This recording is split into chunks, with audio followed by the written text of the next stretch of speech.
Sebuah Vespa modifikasi dibawa polisi ke kantor Satlantas untuk dilakukan penindakan karena dianggap membahayakan pengguna jalan lain. Peristiwa itu direkam dalam sebuah video dan viral di media sosial.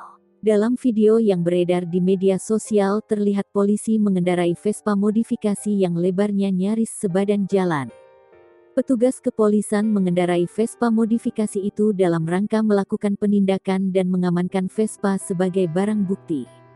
Video tersebut diunggah oleh salah satu akun Instagram @infocegatan_sukoharjo.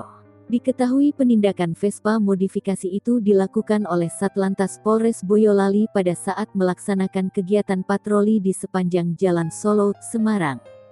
Dalam rekaman tersebut terlihat 3 petugas kepolisian tengah berada di atas Vespa yang tengah dimodifikasi. Satu di antaranya mengendarai Vespa tersebut dan 2 lainnya berada di belakang kemudi sambil mengacungkan jempol ke kamera. Menanggapi hal ini, Training Director Safety Defensive Consultant Sony Susmana mengatakan, mereka yang memodifikasi kendaraan secara ekstrim itu adalah orang yang stres.